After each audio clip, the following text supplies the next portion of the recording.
Buenas tardes, amigos. Continuamos con nuestras pláticas que el aula educativa de Amigos del Hígado, desde su perfil de Facebook Live y siguiendo nuestra labor altruista, ha preparado un programa muy interesante donde veremos la utilidad de la endoscopía digestiva que nos ayudará en la prevención en las complicaciones de la enfermedad hepática, para lo cual tenemos como invitado a un experto en el tema, el doctor Miguel Ángel Ramírez Luna, quien es especialista en endoscopía digestiva del Instituto Nacional de Ciencias Médicas y Nutrición, Salvador Subirán. Nos platicará sobre la utilidad de la endoscopía en el paciente con enfermedad hepática.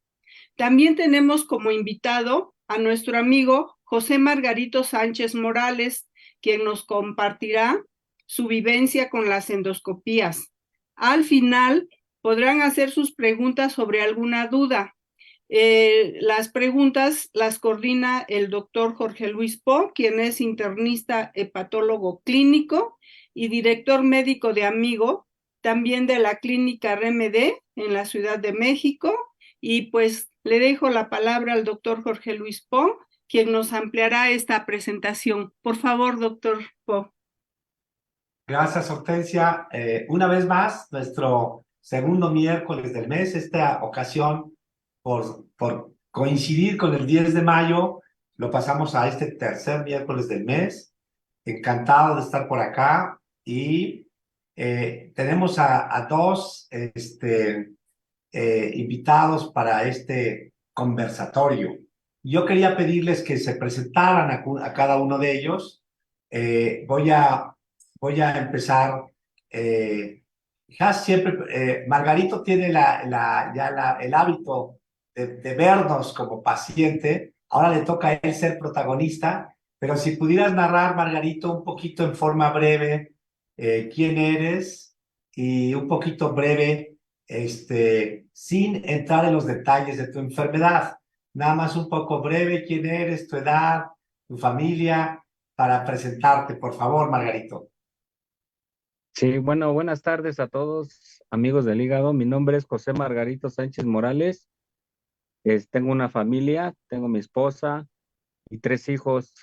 Ya una es enfermera, la otra está estudiando medicina y el pequeño que está haciendo su tarea de 9 años. Sí, ¿qué más les podría decir? Bueno, empezamos con 55 años, 55 55 años. años. Sí, sí, Empezamos con eso que está muy bien. Yo en una segunda intervención te voy a preguntar un poquito más por qué estás en este módulo de endoscopía, pero gracias, José sí, Margarito. sí, gracias. Yo quisiera, más que presentar al doctor Miguel Ángel Ramírez Luna,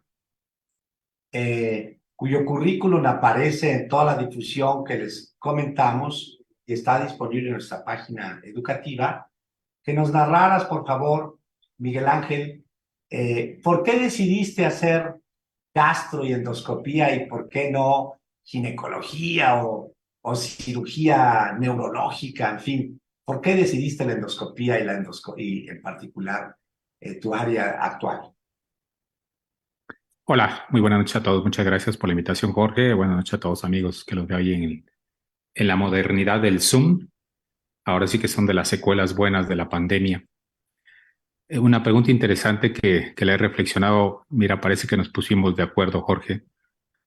Estábamos sentados a la mesa aquí en su casa comiendo hace unos ratos con la familia y estaba recordando con mi esposa y mis hijos que durante mi formación en la preparatoria, yo nací en la ciudad de Oaxaca.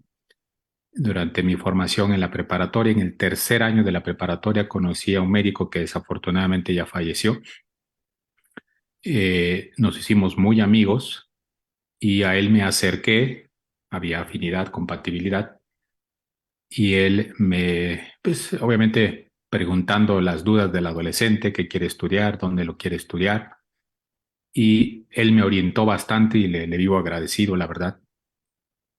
Y él fue el que me inclinó o de alguna forma reforzó mi idea de que quería yo estudiar medicina. Eh, a partir de que comencé esta decisión y la definí, tenía yo muy claro el camino en mi cabeza. Me incliné por hacerlo y yo estudié la carrera de medicina en la ciudad de Oaxaca, en la escuela Benito Juárez de Oaxaca, se llama, la Facultad de Medicina. Fui avanzando durante los 5 años de carrera en el salón, valga la expresión, porque el sexto año es el internado de pregrado, le llamamos nosotros, y el séptimo año es el servicio social. Y en el quinto año de la carrera conocí al doctor Jiménez Caballero, por eso te decía que casi, yo creo que estuviste sentado a la mesa, Jorge, porque me estás preguntando lo que expliqué hace unos minutos, pero interesante. Conocí al doctor Ramón Jiménez Caballero, que había hecho su residencia en medicina interna y hematología en el Instituto Nacional de la Nutrición en ese entonces. Estamos hablando por ahí del 1993-94. Y ahí reforzó todavía más mi idea de que quería yo venir a nutrición, al Instituto Nacional de Ciencias Médicas y Nutrición Salvador Subirán. Hoy día el nombre es largo, pero así es. Y hacer medicina interna. Medicina interna es la especialidad troncal de otras especialidades posteriores, que son subespecialidades, le llamamos. Y en el primero o segundo año de medicina interna en el Instituto Nacional de la Nutrición definí que quería hacer gastroenterología porque me llamaba mucho la atención de hacer una cosa combinada, le llamamos nosotros, que es el ejercicio clínico, la consulta con el paciente en el consultorio, valga la expresión. Pero a mí también me llamaba mucho la atención hacer procedimientos de intervención.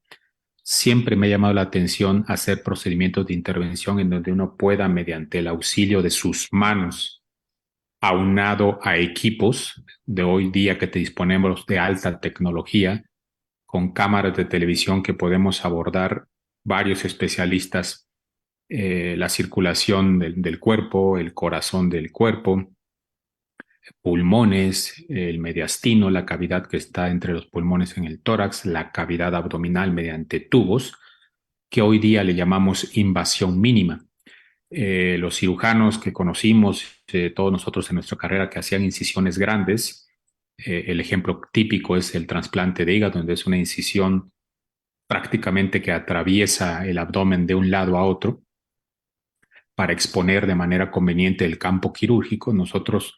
Yo en particular me inclinaba por hacer invasión mínima, hoy día pasar cámaras, sondas, todo televisión, por camarita de televisión, e ingresar accesorios a las distintas cavidades del tubo digestivo, vía biliar, páncreas, y es esa parte la que a mí me empezó a llamar muchísimo la atención, combinar la parte de invasión mínima en el tubo digestivo, páncreas, hígado, vías biliares, con la medicina clínica, el ejercicio clínico con el paciente, la exploración física, el interrogatorio, que son claves para nosotros para hacer un correcto abordaje y diagnóstico de los enfermos. Así comenzamos el diagnóstico. De tal manera que fue madurando la idea a lo largo de los años y, pues bueno, en mi tercer año de medicina interna en el instituto definí que quería hacer gastroenterología y tenía yo clarísimo que quería yo hacer endoscopía intervencionista le llamamos nosotros, de tal manera que tras de 4 años de medicina interna me fui a hacer 3 años de gastroenterología en el instituto y posteriormente en mi intención de hacer más invasión, más cosas especializadas en ciertas áreas, me fui a hacer un posgrado a Francia, a Marsella, en donde hice mi posgrado en ultrasonido endoscópico y pancreatología. Y aquí estamos trabajando con estas áreas apasionantes para nosotros. Gracias, Miguel Ángel. Les platico que tengo la suerte de conocer a Miguel Ángel desde hace ya muchos años, no solo por venir desde las mismas trincheras de hospital sede, hospital escuela, sino por compartir pacientes con complejidades en el manejo y en particular los casos difíciles son los que llamo a Miguel Ángel. Los casos de complejidad y hemos tenido la oportunidad de interactuar y él ayudar muchísimo en pacientes con trasplante hepático que luego tienen estrechez de la vía biliar. Voy a retomar un poquito a nuestro amigo paciente, Margarito. Margarito, ¿cómo es que te enfermaste? ¿Cómo es que llegaste a ser paciente con una enfermedad del hígado? ¿Qué pasó en tu vida? Si nos pudieras narrar en forma breve. Lo que pasa es de que yo soy damnificado de la explosión de San Juanico del 84 y a base de las cirugías de injertos me hicieron transfusiones de sangre en el cual En me San contaminaron. Juanico, porque muchos no saben, platícanos qué pasó en San Juanico en el 84. Lo que pasa es de que aquí estaba se puede decir que el monstruo de gas, o sea, depósito, es un monstruo, era un monstruo, y aquí están todavía las compañías de gas. Es un terreno enorme donde si uno pasaba por abajo de las bases porque nos metíamos a jugar de pequeños, no le calculo la capacidad que tuviera, pero eran miles y miles de capacidad de litros que tenían estas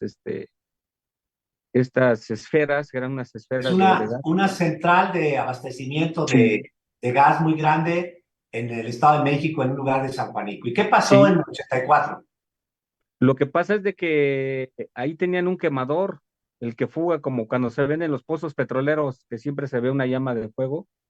Yo creo que cuando rebasaba la presión de gas, ahí lo quemaban, porque no pueden, se pueden reventar con la presión de gas. Y se dice que o sea, nosotros tenemos la ciencia cierta que los Bueno, veladores se Margarito, te voy a ayudar. En mande San Juanico en 84 hubo una gran explosión una gran explosión, enorme y hubo una gran cantidad de damnificados. Tú tuviste quemaduras, ¿verdad? quemaduras en su mayoría de tercer grado, eh, en manos, y tuve ¿cómo se dice? La oportunidad de estar en el hospital Magdalena de las Salinas y ahí me encontré un buen médico que fue el que me hizo los injertos, pero la sangre antes no la tenían controlada o no tenía un control de revisión, se podía llamar, es lo que sea al día de hoy. Creo que el control lo empezaron a tener en el 96 de los donadores de sangre. Y también hay datos de que las personas que más donaban eran los Ok, alcohólicos. ok, entonces te hicieron por las quemaduras varias cirugías de Sí, implantes de piel y te el tuvieron plan, que transfundir sangre. ¿Cómo sangre, sí. cuántas transfusiones de sangre te pusieron? Yo creo que fueron como unas cinco, Ok, perfecto. pero también a los 12 años tuve una cortadura que me desangré.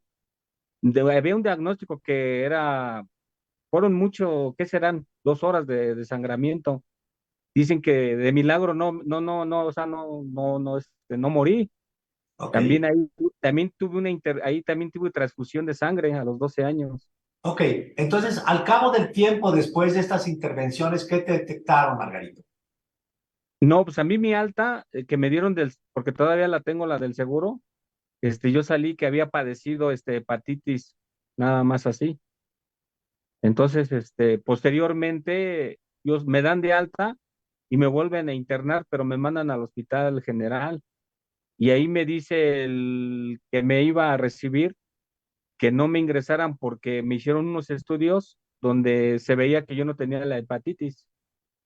Ahí yo creo que el problema fue de que no me sugirió que posteriormente yo creo que me checara cada año para ver si se me volvía la enfermedad, y ese fue el problema.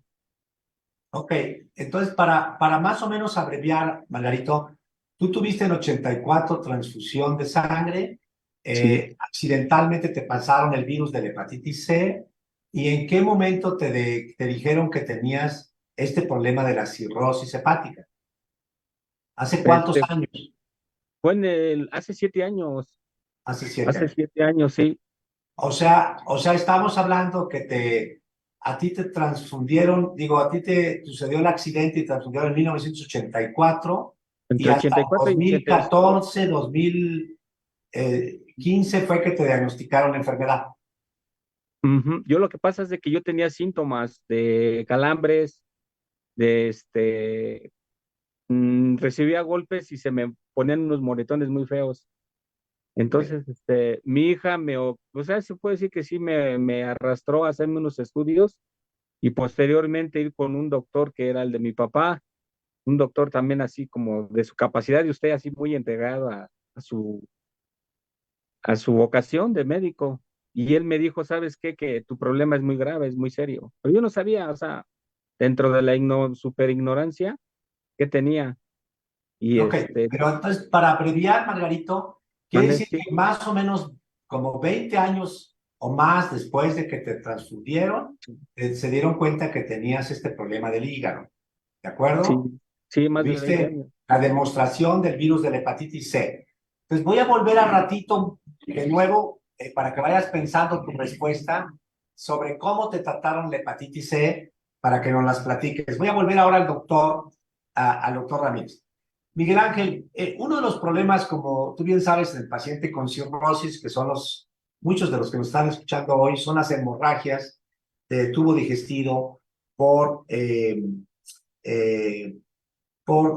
sangrado varicial.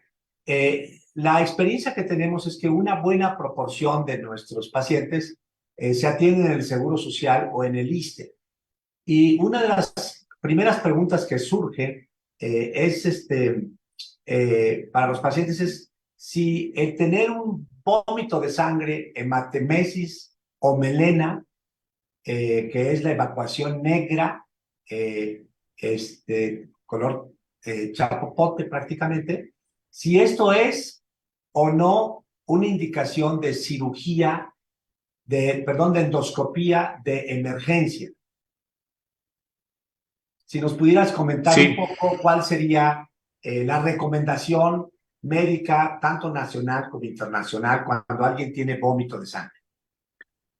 bueno, quiero comenzar por decir que nosotros en medicina, nuestras opiniones, nuestras recomendaciones se basan en lo que llamamos evidencia. Con esto quiero decir que lo que yo voy a decir o lo que plasmamos ante los enfermos debe de estar respaldado en evidencia científica seria en la literatura. Y quiero, antes de responder, perdón Jorge, decir que los Sí, comentarios centrales que voy a emitir en base a las preguntas de orden médico estarán basadas en dos recomendaciones en la literatura médica, que es consenso, le llamamos nosotros. Uno es el consenso que se llama de Vaveno 7, Vaveno se llama la ciudad. Son reuniones de expertos que revisan los temas en la literatura médica seria, estudios científicos serios, y el otro es las recomendaciones de los lineamientos de la Sociedad Europea de Endoscopía Gastrointestinal. A la pregunta del doctor Po, el enfermo que vomita sangre, estamos hablando en el escenario de enfermedad hepática crónica, ojo, el enfermo que vomita sangre fresca, eso significa una urgencia, el término técnico médico es hematemesis, eso significa una urgencia, significa que el enfermo debe ir al hospital, debe ser evaluado médicamente por los especialistas respectivos. Se le deben realizar estudios de sangre para evaluar su estatus de función hepática y se deben evaluar signos vitales. Se deben tomar exámenes de laboratorio y se debe ver la estabilidad de signos vitales del enfermo. En general, el enfermo que vomita sangre fresca en el escenario de enfermedad hepática crónica, la primera sospecha que debemos descartar, esto nosotros lo priorizamos, la primera posibilidad diagnóstica es que tenga sangrado de lo que llamamos varices del esófago. Por supuesto que hay otras causas de sangrado de tubo digestivo alto, así se llama el problema, médicamente hablando. Hay otras causas, pueden ser úlceras del estómago, úlceras del esófago, erosiones, desgarros, esos son erosiones, y otras lesiones ahí de vasculares. Pero en el escenario del enfermo con padecimiento hepático crónico, en donde ya se conoce previamente, por ejemplo, que es cirrótico por virus de hepatitis B o C, cirrótico por ahora lo que es más frecuente, la enfermedad grasa del hígado, la obligación evaluar la estabilidad de signos vitales y con los resultados del laboratorio la obligación es hacer una endoscopia diagnóstica. Repito, en el escenario de que el enfermo debe de manera obligatoria descartarse la primera posibilidad diagnóstica, sangrado de varices del esófago o del estómago. ¿Qué son las varices? Como consecuencia de la enfermedad hepática crónica, por cualquiera de las causas conocidas, el hígado, para entendernos fácilmente, en vez de ser un órgano funcional, bonito, blandito, de color rosadito, pálido o bonito, se convierte en un órgano que se fibrosa, se cicatriza, se hace chiquito y la circulación de sangre del vientre, de los órganos del vientre y de las piernas que debe pasar por una vena grande ahí a través del hígado para trabajar todas las sustancias y regresar ya, entre comillas, limpia al corazón, ya no puede pasar por ahí, entonces la sangre es como si algo le tapara el paso libre y entonces la sangre busca otros caminos para regresar al corazón.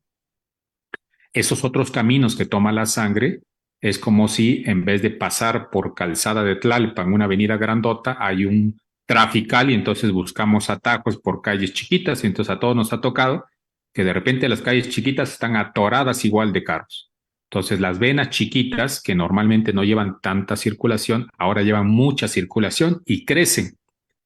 Las principales que les tenemos miedo son las venas pequeñas del esófago y del estómago que cuando crecen se vuelven muy grandes, llevan mucha circulación, mucha presión y el riesgo principal es de que se rompan y el enfermo vomite sangre fresca. Y esto es una condición de urgencia porque el enfermo se pone muy mal en poco tiempo.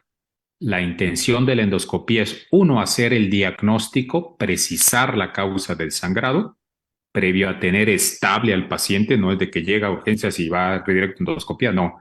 El paso número uno es estabilizar al enfermo, ponerle suero, que recupere la presión arterial, que el enfermo tenga conciencia, que tengamos ya todo recurso a la mano para hacer el procedimiento. De hecho, la recomendación en la literatura es que el enfermo debe tener una endoscopía diagnóstica en las primeras, a partir de las 12 horas, a partir de que llega y se hace el diagnóstico y se estabiliza.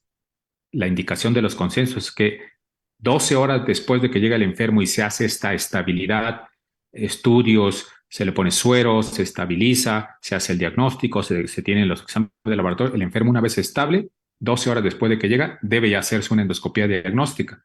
Porque la endoscopía, además de hacer el diagnóstico, la idea de que se haga el tratamiento. A partir de que sepamos cuál es la causa del sangrado, varices, hay que tratarlas. Hay métodos a través de la endoscopía que usamos para parar este sangrado de varices del esófago o del estómago. Bueno, una de las preguntas que nos acaba de llegar, el paciente Felipe, que llegó por la mañana, que algunos, como ustedes saben, nos envían mensajes. Y él dice que fue a urgencias del Seguro Social por vómito de sangre, lo valoraron y le dieron cita para endoscopía en el mes de junio. Entonces, esto desgraciadamente no es raro, lo vivimos con mucha frecuencia, Miguel Ángel. De hecho, sabemos, y esto le transmitimos a los pacientes con enfermedad del hígado, que en realidad la recomendación es tomar la iniciativa el paciente. Y parte de lo que transmitimos en Amigos del Hígado es que el paciente tiene que ser proactivo y no pasivo. Desgraciadamente, mucho del sistema de salud público pues hace que el paciente sea un poco pasivo y entonces acata las resoluciones. Este paciente, que afortunadamente nos dio su nombre, es Felipe Hernández, le dice que le dieron cita en el mes de junio. Yo haría una reflexión antes de hacerte la pregunta incómoda. La reflexión es que sepan los pacientes que una vez que alguien presentó vómito de sangre y si tienes enfermedad de cirrosis, la probabilidad de volver a sangrar en las siguientes 4 semanas es del 10 al 30%. Es una probabilidad alta de volver a sangrar. Y por eso, lo ideal es que sí se haga una exploración endoscópica. Aunque es una pregunta incómoda, Miguel Ángel, ¿tú dirías que está justificado que un paciente busque una segunda opinión si en el Seguro Social le dijeron que regrese a su cita hasta el mes de junio? Bueno, me gustaría decir, me gusta decir habitualmente que hay un escenario ideal y un escenario real. El escenario ideal es la recomendación en la literatura médica basado en evidencia de estos riesgos que nosotros le llamamos de muerte con este primer evento de sangrado, el riesgo de que se detenga el sangrado, pero también el riesgo de recurrencia de sangrado, que es lo que acaba de comentar el doctor Po. Todos estos riesgos son altos. Un enfermo que tiene enfermedad hepática crónica, cirrosis del hígado, el primero o subsecuentes eventos de sangrado ponen en riesgo su vida. Por eso la urgencia de que deben ir a las unidades de urgencia a evaluarse, estudiarse, laboratorio, exámenes de sangre, estabilizarlos y llevarlos a endoscopía. El escenario ideal es lo que comenté hace unos minutos. El enfermo debe estudiarse rápido, evaluarse rápido y hacer una endoscopía diagnóstica y de tratamiento a partir de las primeras 12 horas que llega a urgencias. El escenario real es que en el sistema público de salud, los hospitales desafortunadamente tienen una carga importante de pacientes, tienen una carga importante de trabajo y muchas veces no están, o incluso es real, carencia de equipos, carencia de dispositivos, carencia de fármacos y no pueden atender al enfermo, entonces están dando citas, postergando las citas, que desafortunadamente pues es el escenario no ideal. Y sí que ponen en riesgo la vida del enfermo. Un enfermo que vomita sangre fresca no puede esperar un mes a una endoscopía, obviamente. Si tiene suerte, supera ese evento, pero el riesgo de complicaciones y de poner en riesgo su vida es alto. Entonces, el enfermo no debe esperar. Esto es una urgencia. El sangrado de tubo digestivo alto es una urgencia para hacer endoscopía diagnóstica y de tratamiento.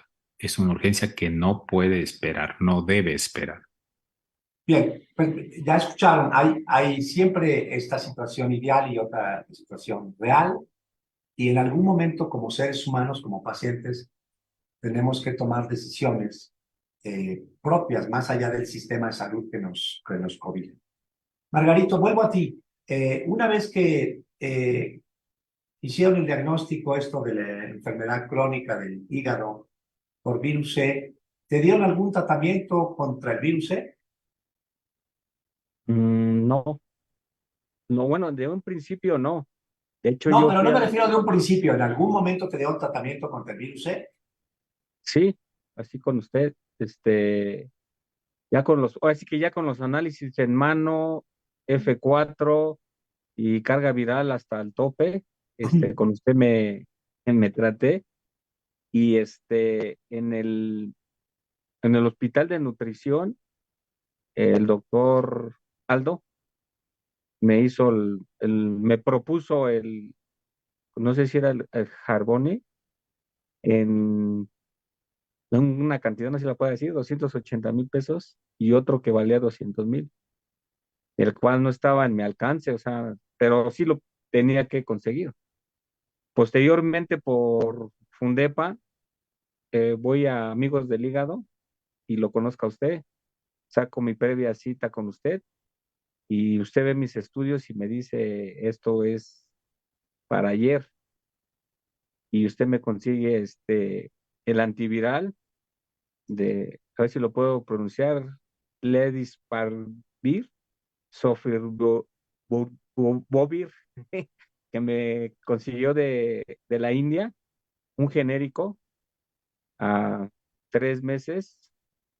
En el primer mes, según la carga viral, estaba reducido al 50%. En el segundo mes ya estaba dando negativo, y usted me recomendó que terminara el tratamiento por las secuelas que quedan de la hepatitis C.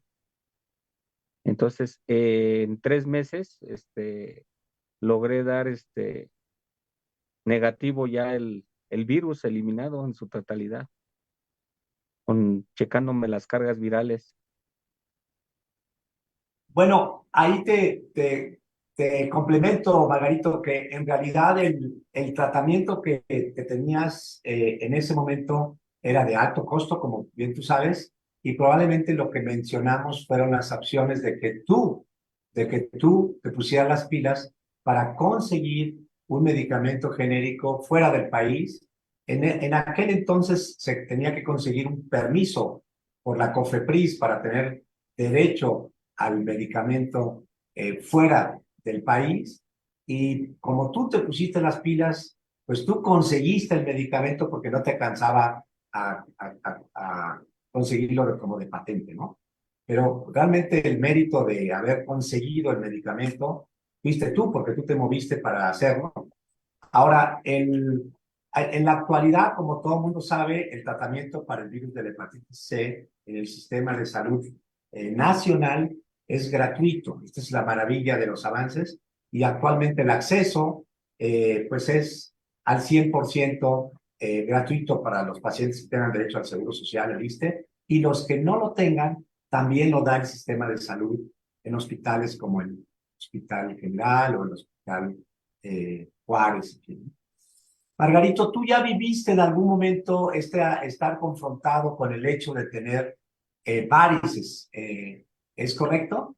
Sí, En algún momento sí. dijeron, yo, después de la pregunta que le haré al doctor Miguel Ángel Ramírez, yo te pediría que nos narraras, para que vayas pensando, cuál fue tu experiencia como paciente con la primera vez que te hicieron una endoscopía y manejo de varices, ¿no?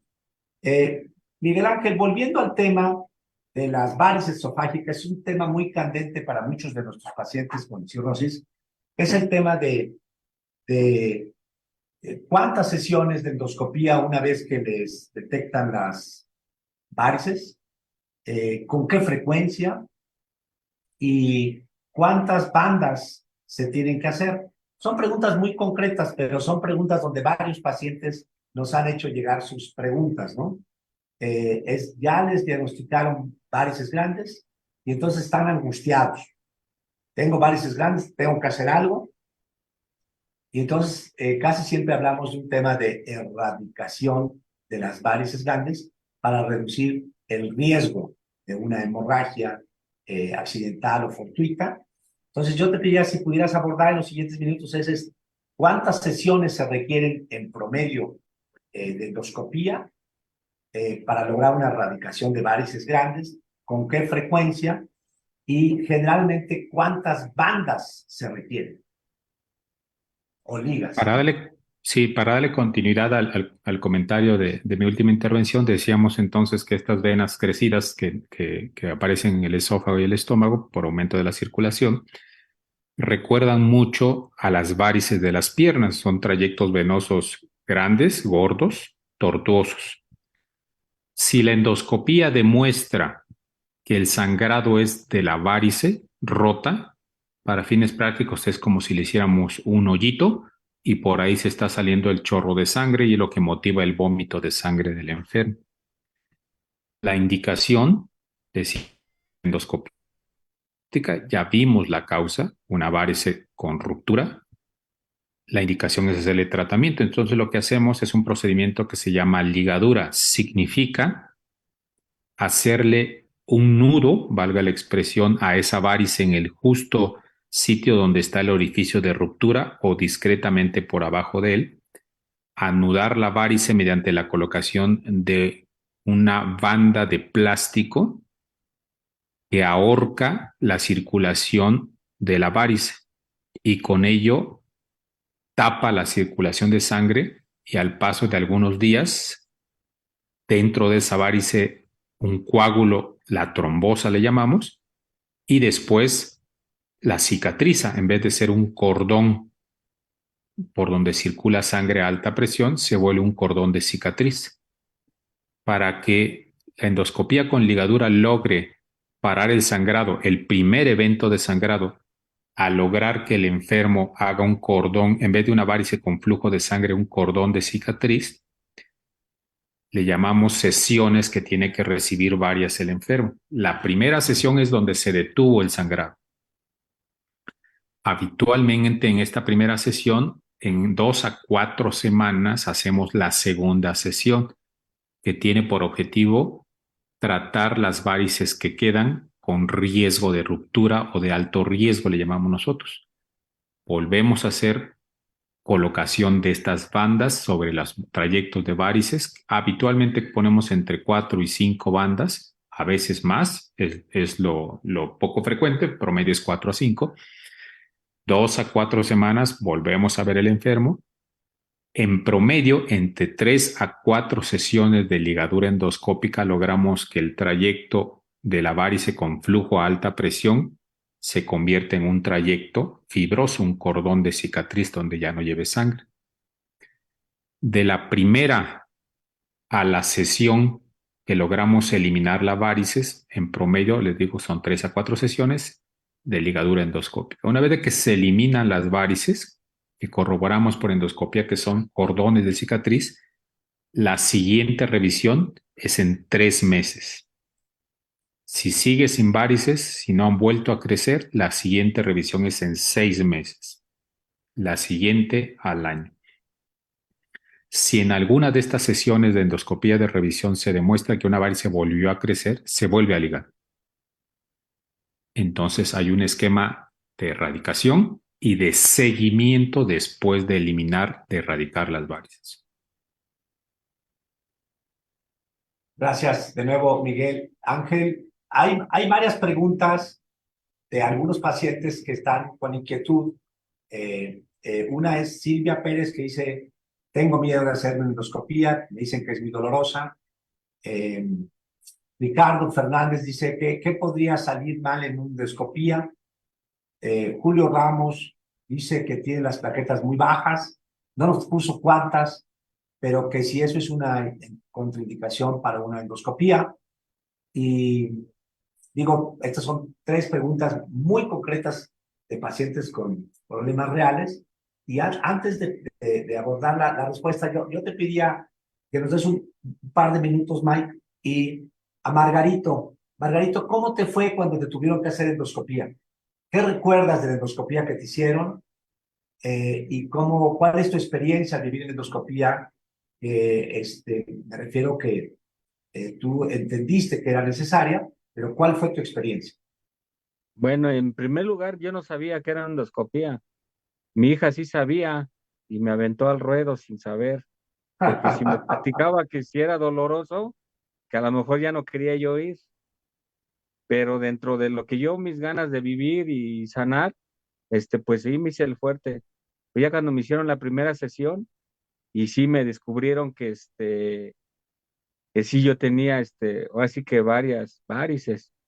Y efectivamente, como lo dice el doctor Miguel, posteriormente a la revisión, ya me dijeron que fuera con mis ligas y mi disparador para la siguiente sesión, pero como dice el doctor, ya teniendo que yo había tenido melena de una defecación, como dice usted, negra, porque cargué un bulto pesado y yo no sabía que tenía varices. Entonces eso también fueron cosas que se fueron sumando a ver qué enfermedad tenía yo, porque la desconocía todavía. Posteriormente me hacen la primera ligadura casi a los 15 días porque urgía, dice, como dice el doctor Miguel, no me podían dejar más tiempo porque era muy riesgoso. Y posteriormente cada 3 meses era lo que me hacían, me ligaban de 4 a 5 varices. Sí, pues sí eran dolorosas, pero pues ahorita digo que si me dicen, sí, sí, sí, sí le tengo miedo, pero ya si es necesario, pues hay que hacérselo. Como ahorita que ya nada más es por ir a chequeo, ya me dijeron que 1 año o año y medio hay que irse a checar por cualquier cosa. Dentro de lo que cabe, pues me siento bien y todo eso, no tengo ninguna dificultad. Entonces, pues sí le digo, llegué inocentemente y se me abre la boca, me rocian tantito spray, acuéstese y o sea, ¿cómo se llama? Me empiezan a introducir la cámara. Yo no sabía, ¿eh? Yo, de hecho, yo me di cuenta como en la tercera, porque siempre cerré los ojos, los dejaba trabajar. Pensé que metían un medio metro de la cámara, De esta manguera endoscopio, la ¿verdad? manguera, sí. No, y ya después, como en la tercera, sí abrí los ojos y vi cuando me sacaron la manguera y no, pues es como 1 metro y medio o más, no sé el doctor que me diga cuántos metros son. Y sí sentía los golpes en los intestinos.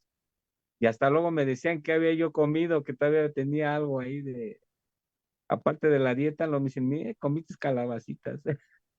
Todo eso me encontraban. Pero sí, fueron como unas 4 veces que me ligaron Ok, durante 1 año.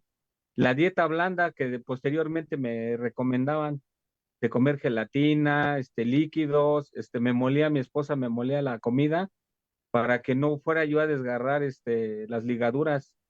Tenía que ser de 2 a 3 días de tener eso de la dieta blanda, ok. porque me prohibieron comer tostadas y todo eso.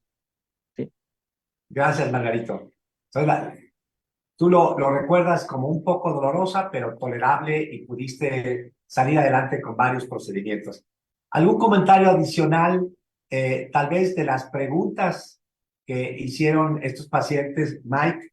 Y tal vez hacer énfasis un poco en la preparación, pues antes, durante y después del procedimiento, Miguel Ángel.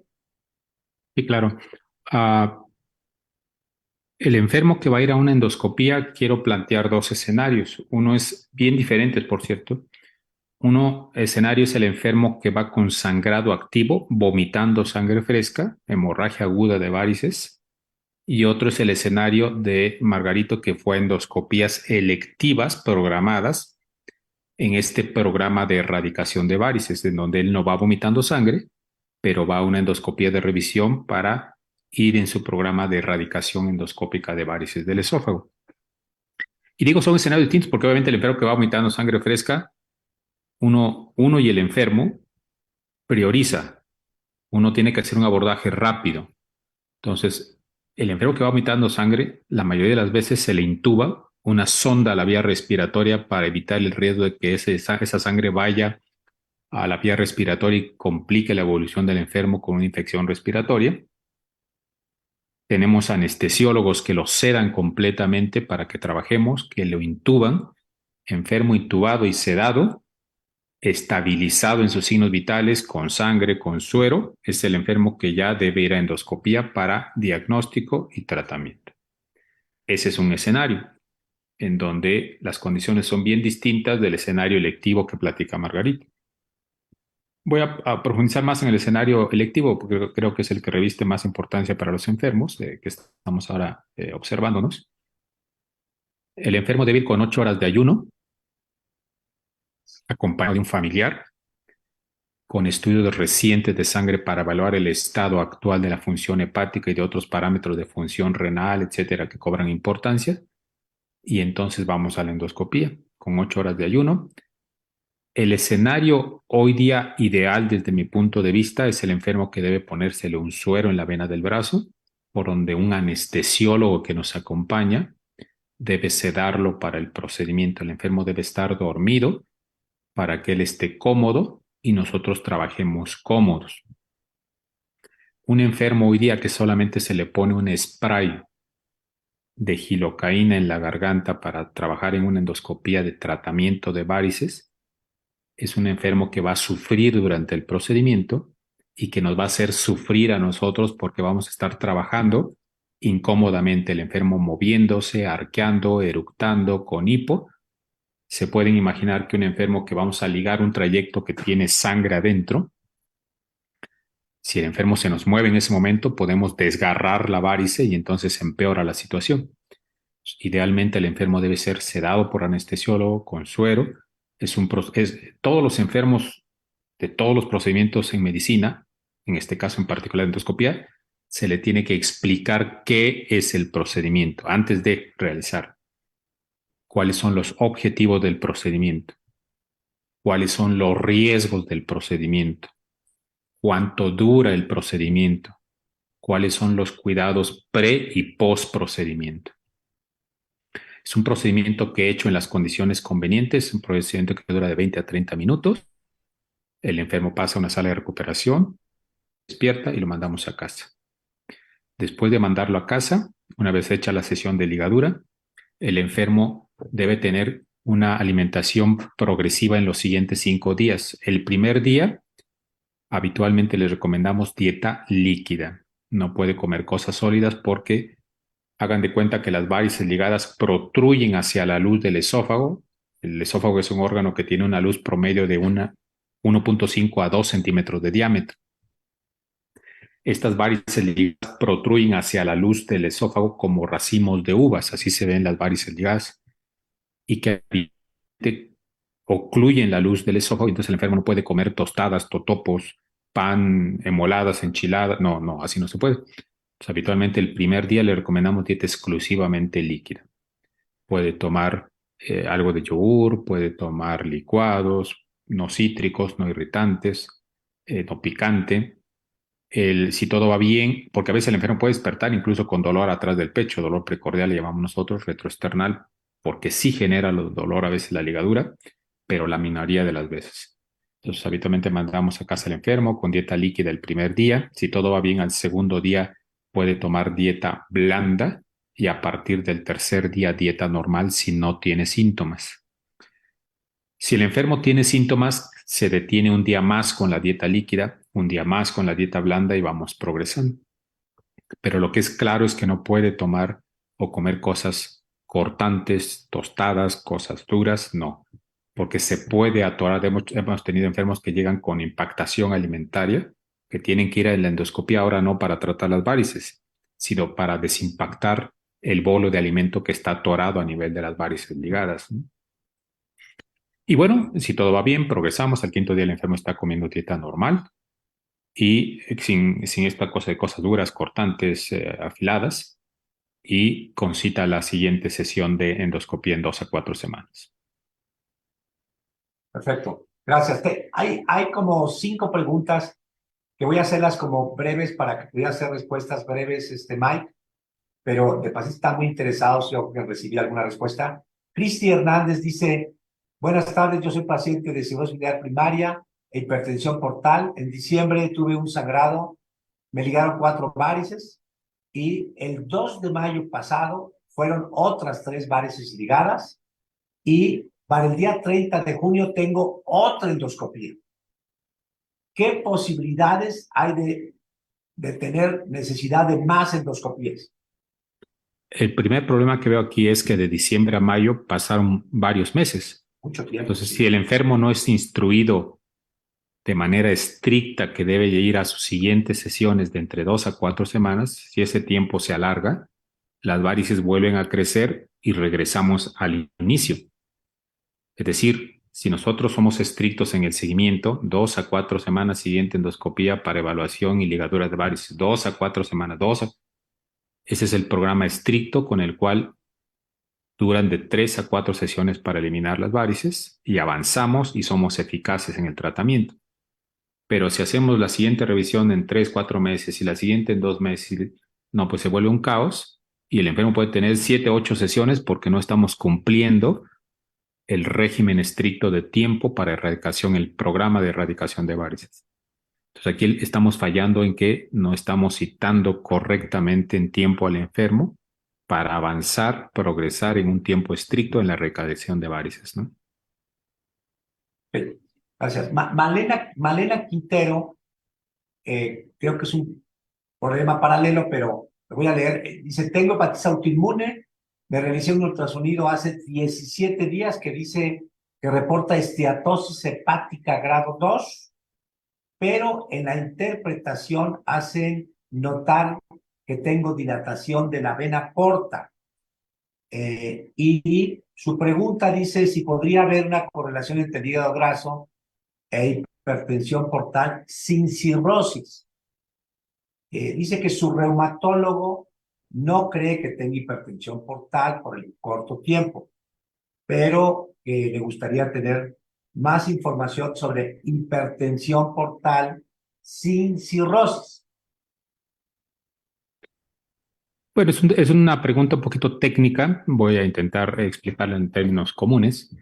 En efecto, nosotros medimos por métodos no invasivos e invasivos la presión de la vena porta, que es una vena gruesa que atraviesa por el hígado, y de otras venas alrededor de esta vena porta. Hay un término técnico médico que se llama, hay una presión normal de esta vena porta, que llamamos nosotros gradiente de presión portal, que debe ser abajo de 5 milímetros de mercurio.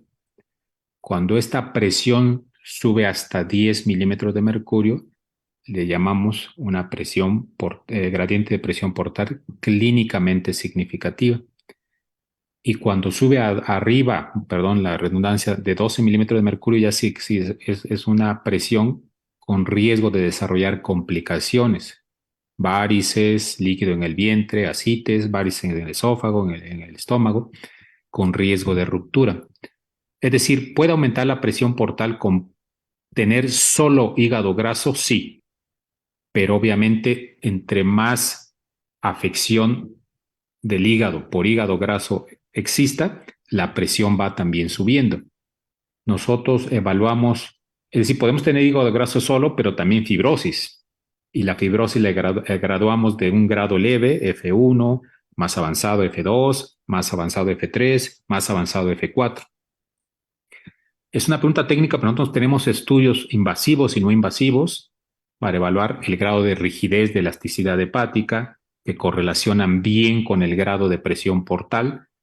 Entonces, es una pregunta muy técnica, pero yo diría que requiere estudios para precisar si es puro hígado graso o ya tiene fibrosis del hígado asociada a hígado graso, que hoy día, de hecho, el hígado graso se ha convertido en estudios epidemiológicos en una causa más frecuente predecesora de cirrosis del hígado que lo que era antes virus C o virus B de hepatitis. Hoy es más frecuente tener enfermedad hepática crónica, cirrosis del hígado por hígado graso previo que los virus de hepatitis que eran más frecuentes antes. Pero sí puede tener elevada la presión portal porque seguramente puede tener ya algo de fibrosis hepática. Hay que hacer estudios adicionales para precisar esto, pues, ¿no? Bien, yo agrego a la pregunta de Malena Quintero que sí, en efecto, hay esta opción de medir por elastografía hepática qué tanto hay fibrosis asociada al hígado graso, y algunos puntajes de elastografía hepática correlacionan con incremento en el gradiente de presión de venas subrepáticas que mencionaba el doctor Ramírez. Entonces, esto podría ser un instrumento de apoyo para el diagnóstico. Pregunta si hay artículos, entonces si me quiere escribir a través de nuestra presidenta Hortensia Vázquez, con mucho gusto, Malena, le comparto algún artículo. De hecho, perdón, Por otro lado, Jorge. sí. De hecho, un marcador de laboratorio, hay marcadores de laboratorio que hoy ya también nosotros disponemos que nos permiten hacer cálculos mediante ciertas ecuaciones para evaluar el grado de fibrosis del hígado. Y hay un marcador tan sensible como el nivel de plaquetas en sangre que nos permiten también establecer en correlación con otros parámetros el grado o la posibilidad de fibrosis o cirrosis del hígado. Entonces hay varios parámetros ahí de laboratorio, de imagen, métodos no invasivos, elastografía, hoy se hace también resonancia magnética para ver la rigidez hepática, etcétera. Es decir, yo diría que ahí conviene acercarse con el profesional porque ya es una pregunta más técnica, ¿no? Un poquito más fina la respuesta ahí, ¿no? Perfecto. Bueno, por otro lado, Carolina Foster pregunta, dice, buenas noches, doctor, mi papá tiene varices esofágicas mínimas. ¿Cada cuánto tiempo se debe realizar el control endoscópico?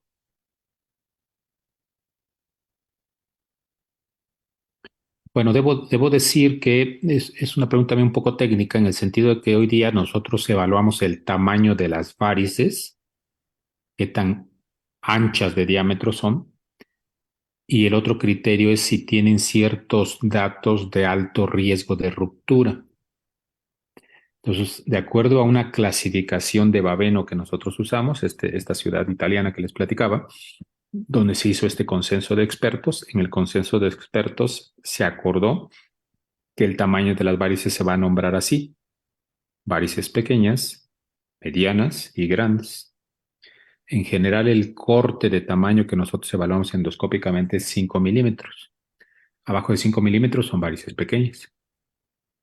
Si el enfermo tiene varices pequeñas y no hay datos, aquí me falta ese otro dato que nos diga la enferma, y no tiene signos de alto riesgo endoscópicos que buscamos, el enfermo no requiere ligadura de varices esofágicas, por supuesto, requiere tratamiento con medicinas, fármacos, y la endoscopía siguiente de revisión debe ser en 2 años. Esa es la recomendación en la literatura médica de estos consensos que comenté al inicio de esta sesión. Perfecto. Vicky Gutiérrez, una paciente que dice que ella tiene una enfermedad autoinmune con colangitis esclerosante primaria, con fibrosis grado 4 en tratamiento, pero nunca ha tenido sangrado o hemorragia varicial, que si es obligatoria o recomendable una endoscopía.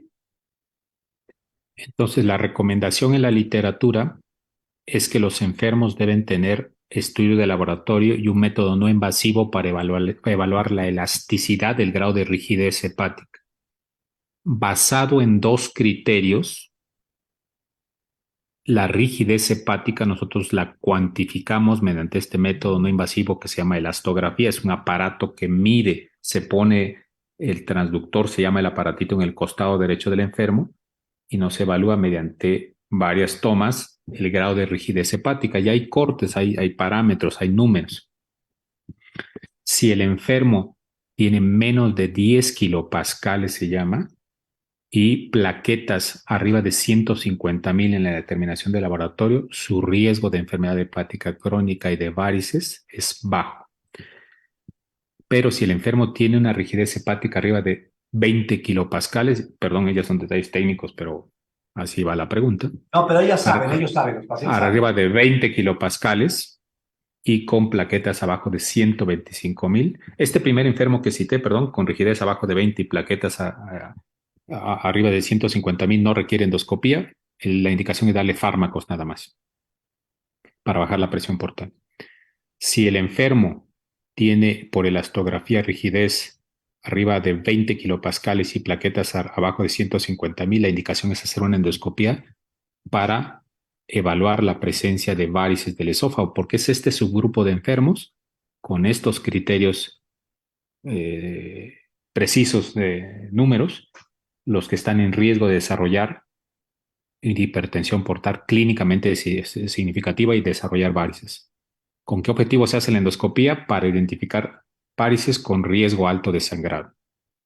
Se le dan fármacos, el enfermo tolera los fármacos, nos seguimos con fármacos para bajar la presión portal. El enfermo no tolera los fármacos o tiene efectos adversos, evaluar la posibilidad de hacer una ligadura preventiva del primer evento de sangrado. ¿Qué es otro escenario diferente? El enfermo que nunca ha sangrado, que le vamos a hacer una endoscopía de escrutinio para buscar varices con signos de alto riesgo.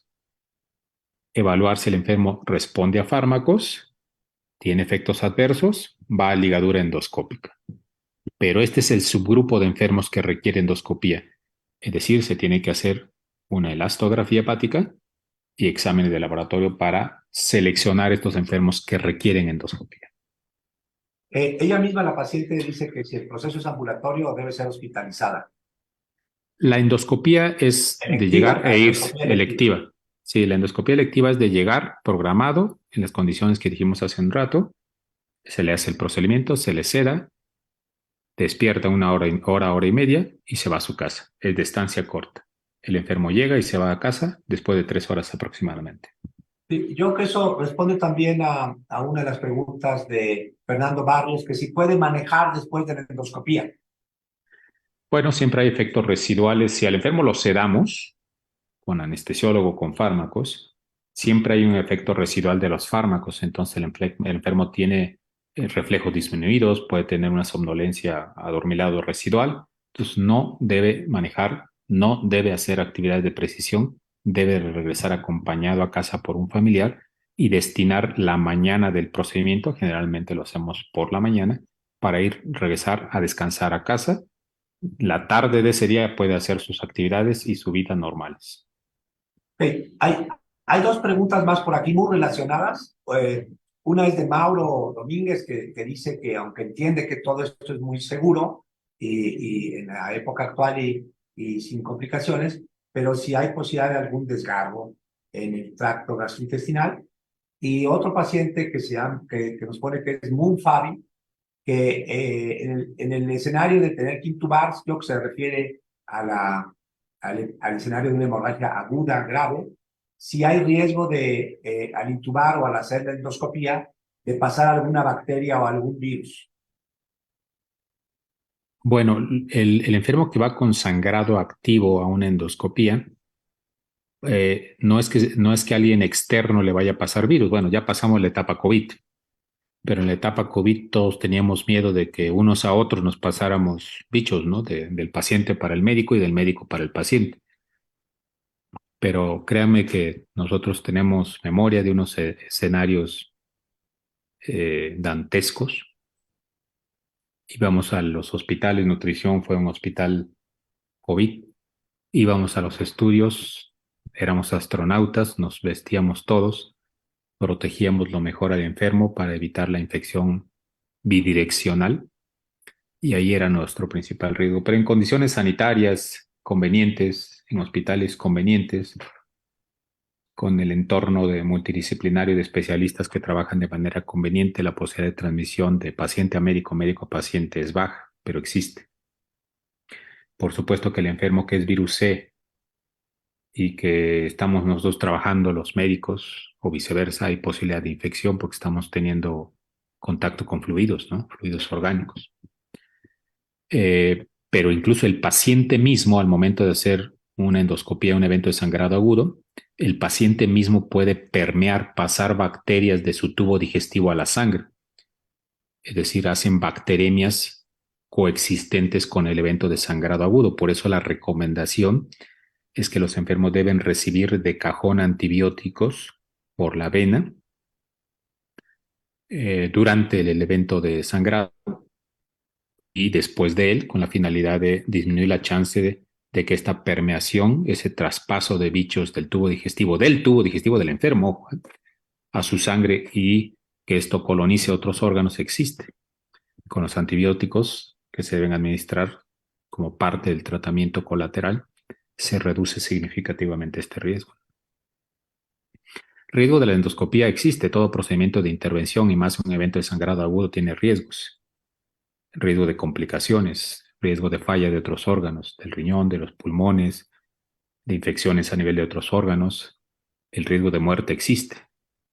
Entonces, siempre debemos ser muy claros en evento agudo de sangrado con el enfermo y los familiares y vamos a ir a un procedimiento de urgencia con riesgos y el riesgo de muerte existe y eso siempre debemos ser muy claros con los enfermos, ¿no? Bien, gracias. Ya casi por cerrar, que nos pidió el doctor Miguel Ángel Ramírez a pegarnos al tiempo, tenemos dos preguntas más, yo creo que muy sensibles, que tienen que ver preguntadas de manera diferente por varios pacientes era esto de las plaquetas muy bajas. Una de ellas la pregunta Julio Ramos. Y tal vez yo lo ampliaría. No es raro que los pacientes con enfermedad del hígado, pues crónica y particularmente cirrosis, tengan plaquetas bajas. Él no menciona el número de plaquetas, pero es muy común que nuestros pacientes tengan plaquetas bajas. Entonces, ¿dirías que haya alguna contraindicación formal para una endoscopía, digamos, diagnóstica, una endoscopía no terapéutica, diagnóstica, sobre el número de plaquetas? ¿Hay un número de plaquetas donde no es prudente hacerlo? ¿Y qué opciones le damos a esos pacientes? En comunión con el grupo de hematología y basado también en recomendaciones de la literatura y de los lineamientos que les acabo de... En general, los enfermos, por supuesto, lo comenta el doctor Pot, tienen por su condición per se, los cirróticos, enfermedad hepática crónica, tienen plaquetas bajas. El nivel normal de plaquetas es de 150.000 a 300.000, pero los enfermos cirróticos suelen tener plaquetas bajas. No es frecuente que la tengan abajo de 50.000, es raro. Nosotros podemos hacer una endoscopía diagnóstica y terapéutica con plaquetas arriba de 50.000, es seguro. Es bien infrecuente que la tengan entre 20 y 50.000 plaquetas, pero puede haberlos. Entre 20 y 50.000 plaquetas, nosotros podemos hacer una endoscopía diagnóstica y de tratamiento también. Abajo de 20.000 plaquetas, sí es muy importante en corresponsabilidad y comunicación con el grupo de hematología, evaluar la transfusión de plaquetas en los enfermos para hacer un procedimiento, más si va a ser terapéutico, un procedimiento seguro. Arriba de 50.000 plaquetas podemos hacer endoscopias diagnósticas y de tratamiento, entre 20 y 50.000 también, pero con ciertas precauciones. Abajo de 20.000 no lo hacemos, procuramos siempre hacer transfusión previa de plaquetas. Gracias. Mike, hay una pregunta de Norma Muñoz que la voy a sacar al aire, que dice, ¿cuánto cuesta una endoscopía?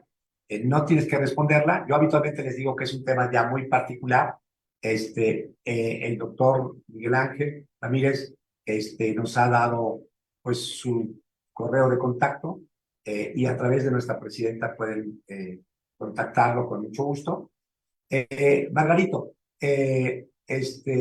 un mensaje final, ya estamos cerrando, un mensaje final que pudieras transmitir a los pacientes que como tú, bueno, déjame decirle que a mí también me han hecho endoscopía, ¿eh?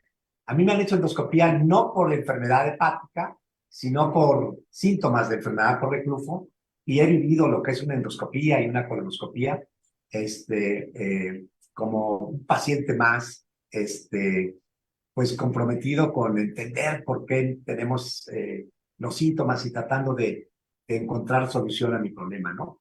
Pero Margarito, tú que has vivido la endoscopía como paciente con enfermedad del hígado, te pediría que dieras un último mensaje breve a tus colegas pacientes en este conversatorio de nuestro tercer miércoles del mes.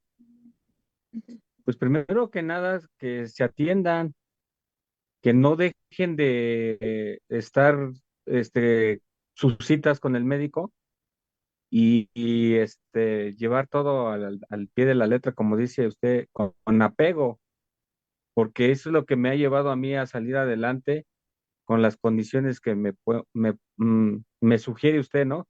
Que es la alimentación, el medicamento, el ejercicio, el estado psicológico de animación, porque repercute un desánimo, bajar la autoestima, repercute en que podemos provocarnos hasta otra enfermedad secundaria a lo que ya tenemos.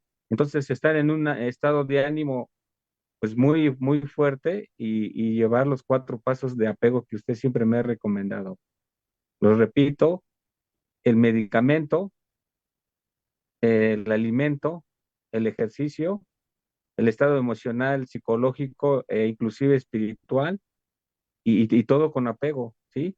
El comer sano, el hacer el ejercicio, ya sea de una u otra forma, ya sea bailando, ya sea ir al parque, lo que sea, es muy importante, que son los aderezos, yo creo que para cualquier enfermedad y sobre todo esto, para tener una mejoría de salud, vivir sano. Gracias, Margarito. Antes de darle la palabra de regreso a nuestra presidenta Hortensia Vázquez, Miguel Ángel, te pedía un mensaje final para los pacientes que sufren de enfermedad hepática y que eventualmente requieren de una valoración endoscópica. Bueno, este subgrupo particular de enfermo, como muchos enfermos, a veces con padecimientos difíciles, crónicos, pues requieren el trabajo multidisciplinario de nosotros los especialistas. Esto no es de un solo especialista, es de un grupo de especialistas en una correcta y conveniente comunicación con el enfermo, el grupo multidisciplinario, y no es sino el trabajo así de grupo lo que saca a veces adelante estos complejos padecimientos, porque sí que son complejos, situaciones agudas, sangrado, que ponen difícil la situación, ¿no? De tal manera que sí, todos tenemos que atendernos. Como bien dice Jorge, también nosotros los médicos somos pacientes de repente. Hay que hacer unos estudios de revisión, hay que hacernos nuestros exámenes de sangre, colesterol, triglicéridos, ver cómo anda el corazón, hacer endoscopías de revisión. Hay tantos métodos de detección ahora oportuno de problemas que hay que hacerlos, que hay que llevarlos a cabo, ¿no? Y nada, gracias por la invitación y qué gusto platicar esta noche con ustedes. Gracias, Miguel Ángel, de nuevo. Y refuerzo las 4 recomendaciones que decía Margarito el día de hoy. Apego a sus medicamentos, apego a la alimentación, apego al ejercicio y apego a la terapia de la mente. Hortensia, devuelvo el micrófono Gracias, para que nos des doctor. el cierre oficial y los mensajes para nuestro próximo evento educativo para pacientes. Muchas gracias, doctor. Realmente aprendemos cada día más y sobre todo los amigos del hígado que ahora a través de esta modernidad del Zoom, pues aprendemos cuándo es una emergencia y a correr porque esto es delicado. Y pues no nos queda más que agradecer al doctor Miguel Ángel Ramírez Luna por tan excelente plática, al doctor Jorge Luis Po, a nuestro amigo José Margarito y a todos los que se conectaron esperando que esta plática les sea útil para cuidar su salud hepática y en general su salud, ¿verdad? Por otra parte, les recuerdo nuestra próxima sesión el miércoles 14 de junio de este año, lo repito porque luego puede haber confusión, 2023, con un tema también muy interesante, actualidades en salud ósea y muscular, donde veremos la importancia en los huesos y la importancia del músculo en pacientes con enfermedad hepática. Como ven, pues no nos podemos perder estas pláticas tan aleccionadoras y sobre todo para estar al pendiente de nuestra salud. Pues no se lo pueden perder y a nuestros ponentes un abrazo y un agradecimiento infinito. Muchas gracias. Gracias, doctor. Gracias, Mike, de nuevo. Gracias, querido Margarito, por tu apertura a colaborar. Porque Saludos, abrazos, buenos a te vas a todos. una endoscopía de urgencia, ¿no, Mike? Sí, voy a trabajar ahorita. Que tengan buena noche a todos. Muchas gracias. Buenas Gracias, noches. doctor. Qué amable. Bye bye.